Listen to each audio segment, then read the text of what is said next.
jiite ñu suñu xol yow rek la dëgg-dëgg bëgg nañ la te mosoo ñu war benn yoon suñu lettre bind nañ ko ba postel la ko nga jot ko liir nga ko tontu ñu nee nga Diomaye di moo di yow góoru Anna bëgg nañ la góoru Khady sopp nañ la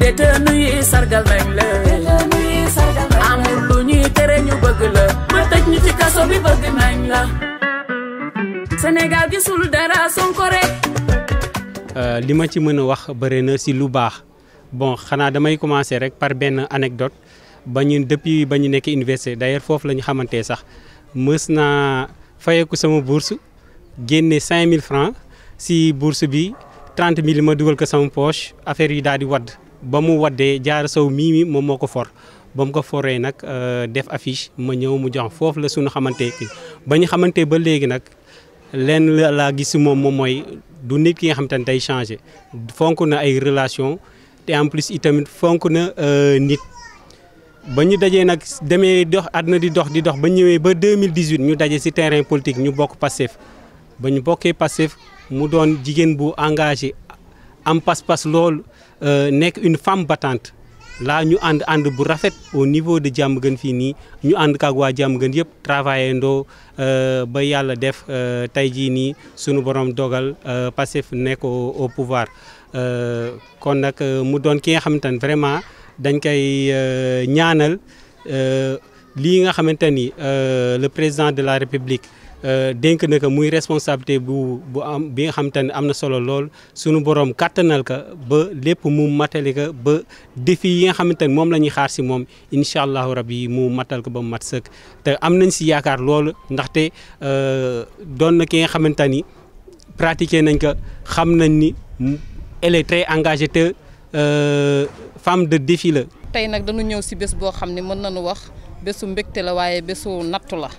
ndax suñu nee bésu nattu la mooy li nga xamante ni mooy priorité bi nga xamante ni mooy président Diomaye Diakhar Faye teg suñu loxo te tey nag ñu ñëwee ko si suñu bésu sista bi mu war si def liggéey bu am solo muy sista Diarra Sow nekk DG tey jii OLAC tey jii mën nañu wax si moom lu bare waaye dañuy jël lu am importance ndax tey dañ naan tey nomination bi tey liggéey na ko si projet bi ndax projet bi dama daan wax projet Pastef projet gu metti la gor rek si mën a yàgg te depuis boobu ba léegi xeex na si taxaw na si lépp lu projet bi laaj def na ko ci ànd na ci ak ay waa quartier am ànd na si ñun aussi jigéenu parti bi aussi te dañuy wax des fois politique dafa salte waaye moom tey wanewul loolu suñu diggante ak moom ànd naa ñun si combat bi mu rafet lool ba nu tey jii teg ko si poste boo xamante ni dafa war a liggéey te ñu am yaakaar loolu nag si poste bii ñu ko teg parce que nekk na nit koo xamante ni jàng na ko mën na li muy def te ku jub la te ku sincère la te li naan li ma wax léegi nii employé ya fa ne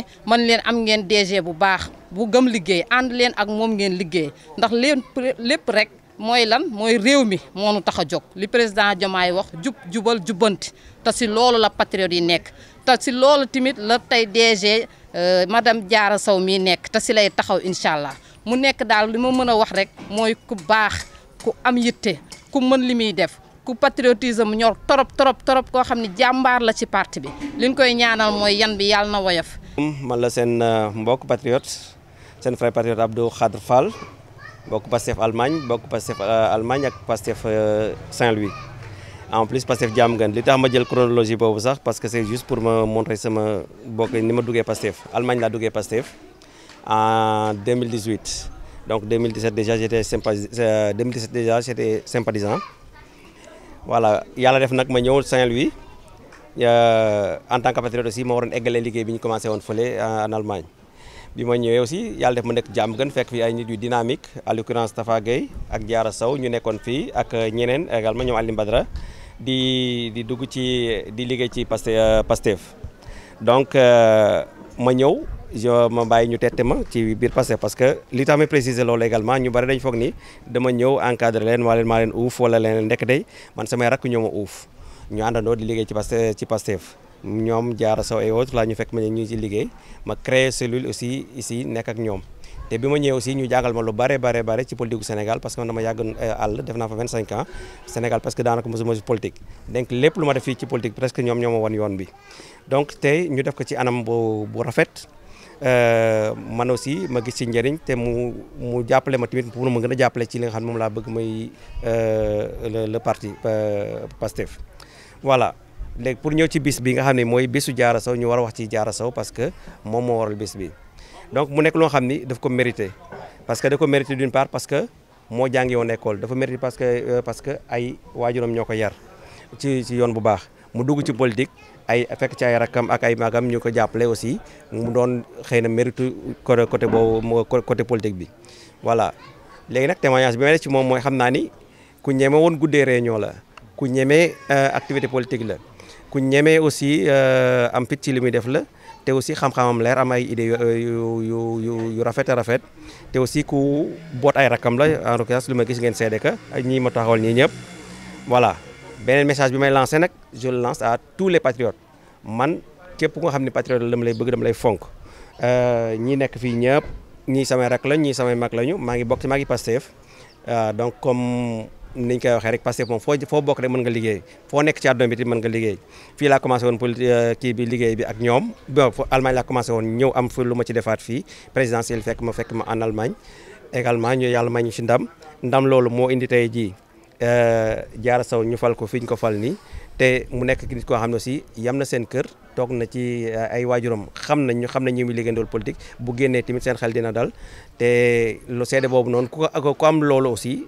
salaamaaleykum donc tey dama sama prise de fonction au sein de l'office des lacs et cours d'eau ma am mbégte ak contenté tey ñëw fii fekk fii le DG sortant monsieur Alioune Badara Diop di ko remercier de l'accueil fekk fi aussi le personnel de l'OLAC et je pense que comme ni ñu ko doon defee sur ligne directrice OLAC duñu wàcc sur ligne directrice boobu et dinañ gën a innover parce que les projets ambitieux ñi ngi fii donc dinañu def de telle sorte que OLAC fi mu nekk nii ñu yóbbu ko ci niveau bi nga xam ni ce sera un niveau beaucoup plus visible sur l'ensemble du territoire sénégalais et je pense que loolu personnel OLAC dinañ ci jàpp bu baax mais aussi services yi nga xam ni à travers le ministère de l'hydraulique ak yeneen services yi nga xam ni dinañu apporter le concours pour projets yi nga xam ni c'est des projets très ambitieux yu ñu am dans le faire l'eau sur l'ensemble du Sénégal que projet yooyu objectif yi ñu bëgg ñu atteindre que donc tey dama kontaan pour l'installation di remercier l'ensemble du personnel di remercier la population aussi du département de Saint-Louis. li nga wax ci objectif souveraineté alimentaire je pense que OLAC am na rôle bu mag bu mu ci jouer surtout par rapport à la nu ma koy waxee remobilisation des ressources en eau parce que bu ñu fàttali ko Sénégal on a pas mal de cours d'eau yi nga xam ni c'est des cours d'eau yi nga xam dañ ko bokk ak yeneen pays en l'occurrence le fleuve Sénégal mais à l'intérieur am na ay cours d'eau yi nga xam ni certains sont pérennes yeneen yi nga xam ni certes avec les aménagements ndox amu fa donc je pense que yooyu dinañ ci appesantiru parce que loolu mooy suñu prérogative fexe aménager cours d'eau temporaire yooyu ou bien aménager aussi d'autres bassins yi nga xam ni dinañ permettre ñu am ndox pour pouvoir projet yi ñu wax autoroute de l'eau l'autosuffisance alimentaire parce que mën nu wax autosuffisance alimentaire sans pour autant parler de la disponibilité de la ressource en eau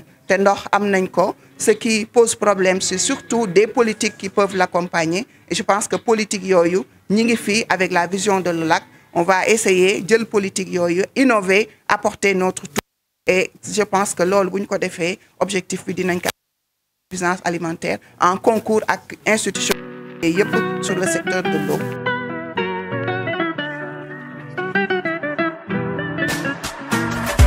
Sonko kaay nga jiite ñu suñu xol yow rek la dëgg-dëgg bëgg nañ la te mosoo ñu war benn yoon suñu lettre bind nañ ko ba postel la ko nga jot ko liir nga ko tontu ñu nee nga Diomaye di moo di yow góoru Ana bëgg nañ la góoru Khady sopp nañ la La première fois que je l'ai rencontré, il y avait une pollution sur la réserve hydraulique de Pango et elle portait le combat. N'est-ce pas? C'est en ce moment que j'ai eu à rencontrer et j'ai eu même à la recevoir ici à l'OLAC.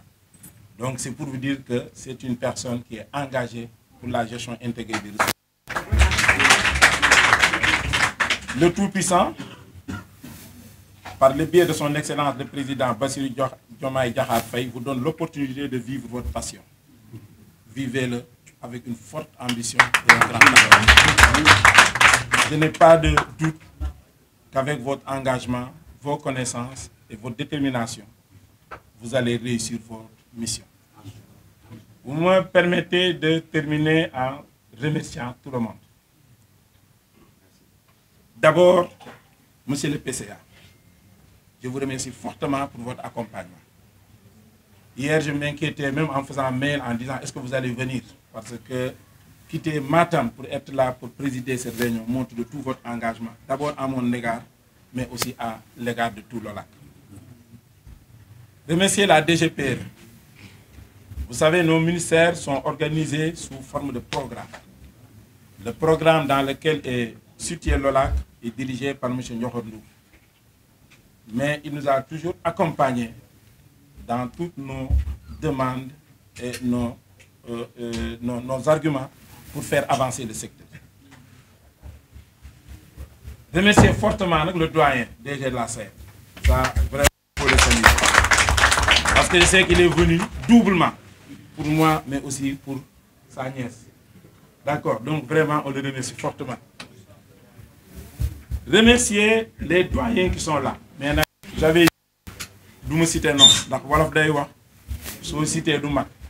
Mais dafa am ko xam fo ngeen baal ma cité ko muy le doyen le professeur Watt parce que xam ba may ngeen ko mu dugg ndax moom fekk naa ko léegi salle d'attente bi il a été mon professeur, il a été plus qu'un professeur parce que dans ma vie dama am naa chance nag ay ñu ma xaw a jàngal uuf ma ñaar ñi nag jàmm gën leen dëkk kenn si monsieur Diawara qui m'a eu à CM2 qui est en face du lycée Charles de Gaulle et l'autre c'est le doyen Watt. Tout à l'heure, ça m'a profondément touché. Vraiment, nous, nous sommes doyen fi nekk yëpp gis naa leen yéen ñëpp mais dama cité rek wax ko cité du mat. Remercier bu baax tous mes amis. Je les ai vus, j'avais dit j'ai fait quelque chose de sobriété. J'ai tenu parole à Madame Sow. J'en ai parlé à personne. Mais tout à l'heure, nous disions Bilal, tout le monde, je n'ai pas compris. Vraiment, cela montre leur attachement. Ceux qui ont eu à m'avertir de leur venue, je les ai recommandés de ne pas venir. Tel que le doyen Lamine Ndiaye a toujours dit non, ça ne sert à rien de venir, on a une petite salle et on va faire la chose dans la sobriété. Remercier Bouba, ma famille, toute ma famille. Parce qu'assumer ces fonctions durant 12 ans demande énormément de sacrifices pour une famille. Nervosité, non-disponibilité et beaucoup de choses. Beaucoup. Et ils ont toujours quand même eu à supporter tout ça sans bruit. Vraiment remercier tout le monde. Revenir encore sur le personnel. Le personnel de l'OLAC ont fait preuve de détermination et d'engagement pour amener l'OLAC là où il est aujourd'hui. Car lorsque nous venions en 2017, comme je l'ai dit, ce n'était pas une structure comme actuellement. On occupait, je pense, un pavillon à Ndiolofène avec 3 à 4 bureaux, je pense. Mais aujourd'hui, l'OLAC s'est positionné comme un acteur principal, un acteur déterminant pour la mise en œuvre des politiques publiques, surtout l'atteinte de l'autosuffisance alimentaire. Oui.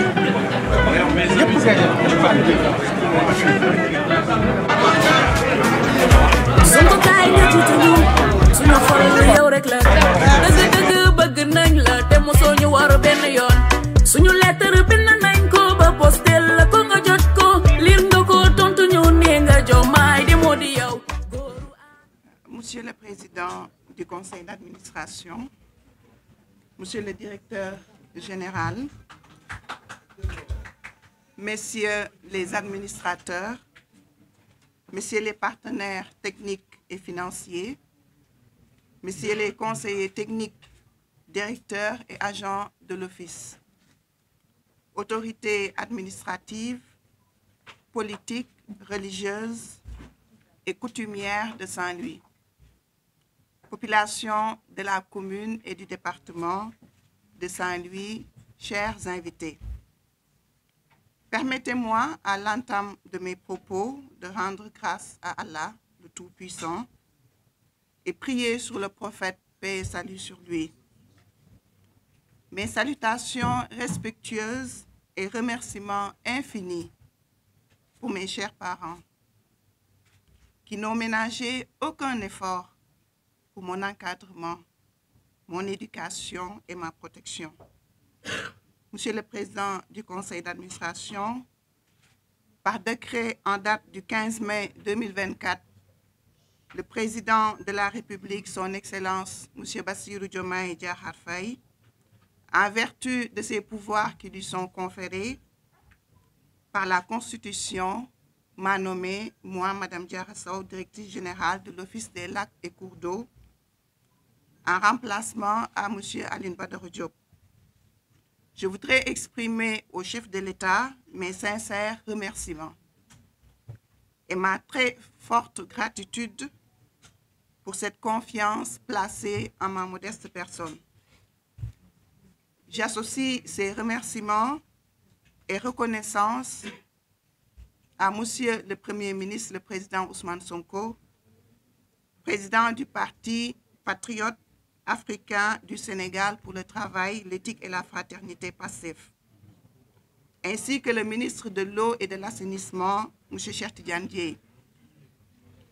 En cet instant solennel de transmission des attributs, consacrant mon entrée en fonction, je prends cette station comme un défi à relever, notamment au plan de l'optimisation des ressources en eau et le renforcement des lacs et cours d'eau du Sénégal. Ce défi est celui du nouveau Sénégal juste et prospère que nous voulons bâtir. Ce Sénégal consigné dans le projet de transition systémique du nouveau référentiel des politiques publiques administratives porté par le binôme Diomaye-Sonko est largement plébiscité par les citoyens électeurs le dimanche 24 mars 2024.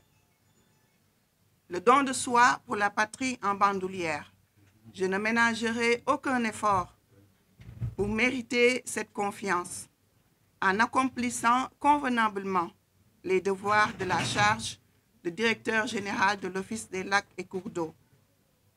Chers travailleurs de l'OLAC, pour mener à bien les missions de l'Office et faire du slogan maison « Les lacs et cours d'eau, un statut pour l'émergence des territoires, une réalité ».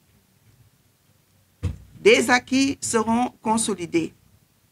En outre, des ajustements opérés au besoin sur les plans du travail et les budgets pour une gestion rationnelle intégrée des ressources en eau, des périmètres de protection des lacs et cours d'eau intérieurs, des ouvrages de régulation et de gestion des plans d'eau sur tout le territoire national, ainsi que l'exploitation des végétaux aquatiques et des écosystèmes des zones d'intervention de l'OLAC.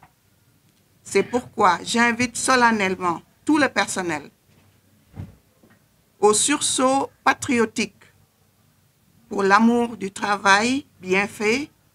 Travailler pour son pays doit être un sacerdoce pour nous tous. Et cela commence par le respect des horaires de travail. Comme nous l'a instruit le chef de l'État, j'aurai comme seule boussole le mérite.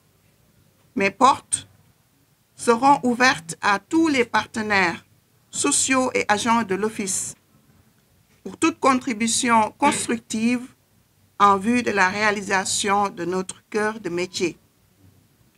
Aux populations de la commune et du département de la région de Saint-Louis, les mots me manquent pour exprimer tout ce que je ressens présentement. Dans mon fort intérieur, mention spéciale aux chers militants et sympathisants patriotes.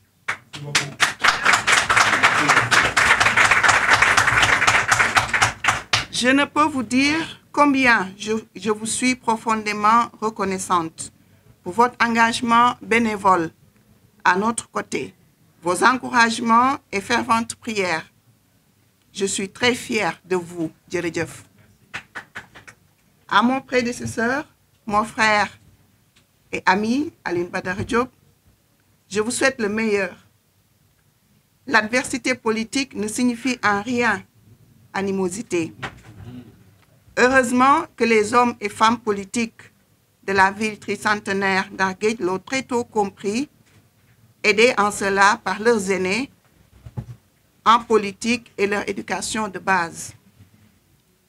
Tout en réitérant mon engagement, ma loyauté, ma disponibilité au président de la République, je remercie vivement toutes les personnes qui ont bien voulu rehausser de leur présence cette cérémonie.